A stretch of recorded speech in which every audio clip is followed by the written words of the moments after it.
Good morning and welcome to the Morning Scoop for Monday, November 15th. This is your daily Buckeye fix. I'm Tom Moore. The Michigan State game is in 5 days. The game against Michigan in 12 days. Ohio State's 59-31 win over Purdue was just about the exact opposite of the previous two games the Buckeyes had played. Before, the offensive line was struggling. They couldn't run the ball well. The offense kept bogging down in the red zone. But the defense looked like it was on track to be a much better unit than it was at the beginning of the year. Well, fast forward to Saturday against Purdue. The defense gave up nearly 400 yards passing, almost 500 yards of total offense, plus 31 points. That was very nearly 38 points. There was a lot to talk about in the wake of that game. But the offense was good. They said they were running the ball. They moved the ball in the red zone. They were punching in touchdowns instead of settling for field goals. So good news, bad news, as has seemed to be the case for most games this year. On today's show, you're going to hear from Ryan Day as well as some of the other stars of the game for the Buckeyes, sort of assessing that game, how they thought it went, what was good, what was bad, what does it mean moving forward. All of these clips, of course, are courtesy of the Ohio State University Athletics Department. We're going to start with Ryan Day. He was asked, what concerns do you have coming out of that game? You'll hear his answer on that, and you'll hear a follow-up from Clay Hall of WSYX TV. I think that style of offense that we played against was the first time we've seen a lot of heavy throwing. And so I think we'll probably, get on the film and learn some things from that. And so, I think it was a good win, in November against a team that was dangerous. And we came out early, played well, created some turnovers, and certainly made a lot of plays on the perimeter. In the run game, I thought, we moved the line of scrimmage. That's certainly something we've spent some time talking about as an offense. And then finishing drives in a red zone. We're always, something we talk about a lot, but the last couple of weeks have been a point of emphasis. And, so that was well done across the board. But, I don't know. We'll see. We'll get back on the film and figure that out. I mean, being at the score was, 45-17 at half. I mean, that's a heck of a half for sure. How do you think that'll be viewed in the state of Michigan? I don't know. I know that we got to play a couple teams up there the next couple of weeks, so it's going to be a challenge. Though they're both very, very good teams. Michigan State's coming in here, and we got to get back to playing consistent football, and that's what it is in November. This is a typical November game in the Big Ten. Some wind, cold, and this is what we got to do. Best teams play well in November. Garrett Wilson had a monster game on Saturday.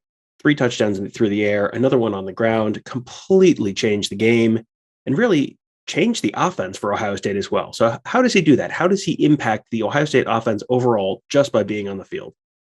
Well, I think he did it a couple different ways tonight, right? The first one, he took a short route and went the distance. He caught a deep ball on he caught the ball in the red zone there. We jumped over the defender, which is an amazing catch. And then he took a handoff. Actually, he beat a guy on the slant, too, for a touchdown. So he's versatile. He can do a lot of different things. He's very powerful and strong. He's got tremendous ball skills. And he played really well tonight. Purdue's offense is a little unique. That is not necessarily one that Ohio State's going to see all season long. But it had to be a little bit of a concern that they were able to march the ball up and down the field so consistently on this Ohio State defense for basically the last 3 quarters of the game. How big of a concern really was that to Ryan Day?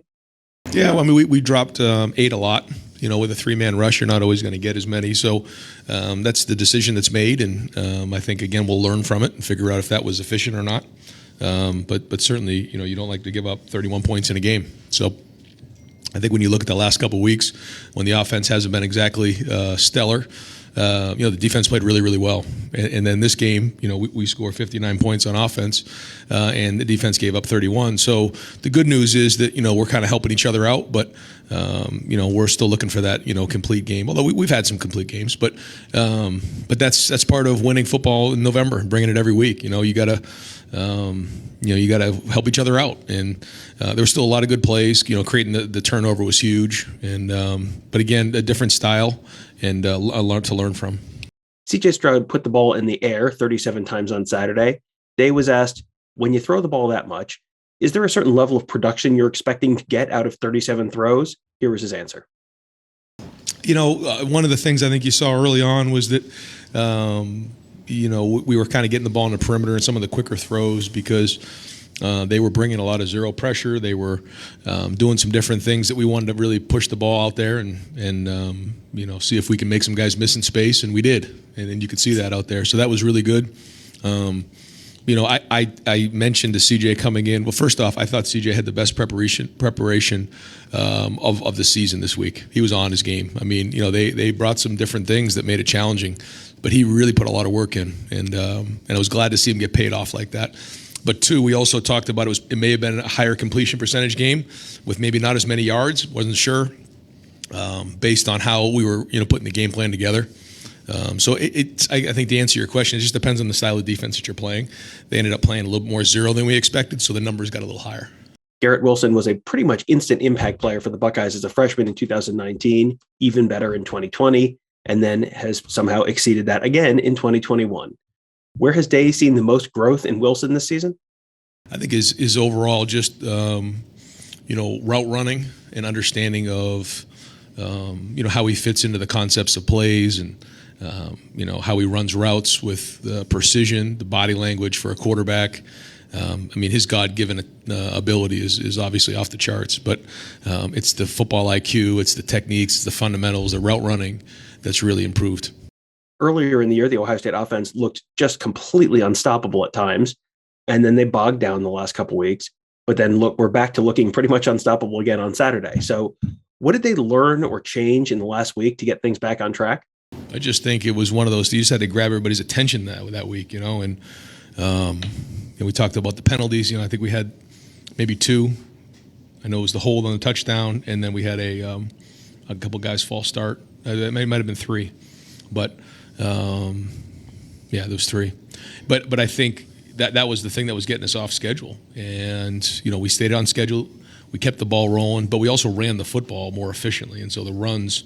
The big runs will happen, but it's those hard 4 and 5s. Even that last drive that we had, I think it was in the third quarter there, I guess. No, it was in the fourth quarter when Travion was down in there and we were inside the 10-yard line. He was making 3-yard gains, 5 and 6.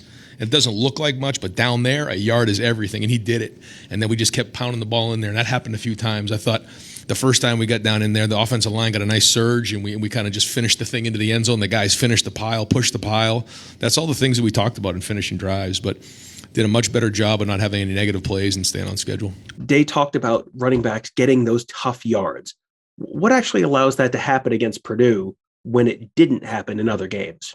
I think it's probably a little bit of everything. It's just a rebite of focus in all areas. I think that we gave them a better plan, just really clean plan of coming off the ball. But I also think our pad level was better. I thought the running backs were running harder. I thought that CJ made some really good decisions when it was an overloaded box. He got the ball in the perimeter. So I think it was kind of all the above. And we'll have to look at the film and point out exactly. There's still some things that we're going to look at and want to get fixed. There was still a couple things that just weren't clean, but that's what we're striving for. We want to make sure every drive we're scoring touchdowns, and it was much better tonight. Day called this one of C.J. Stroud's better performances. So when did Day know that C.J. Stroud was really locked in for this game? You'll hear his answer on that, and then you'll also hear a follow-up from Tim May of Letterman Row. I thought it was during Wednesday, Thursday practice. He just seemed on it. And, right off the bat, he makes a couple good calls. We make a couple good checks early on, and then quickly in those first couple drives, he's just seeing it. And when he can come over and verbalize what's going on in the moment, and it's really good information, that's when he's seeing it properly. And so much of that has to do with the preparation you put in, and that way you're anticipating what's going on as opposed to reacting. And to me, that's the key to quarterback play. Zone like y'all did tonight early against the number 16 team in the country of red zone defense. What did it just do for the group? Yeah, I think it's going to build a lot of confidence. Not that I don't think our guys are lacking confidence. I just think after the last 2 weeks, we were a little on edge this week, to be quite honest with you. We just wanted to get in get back into this game and score in the red zone and get our nose dirty a little bit, and I think we did that. For his part, C.J. Stroud said that a big part of his day is just how much time and space he had to operate in the pocket.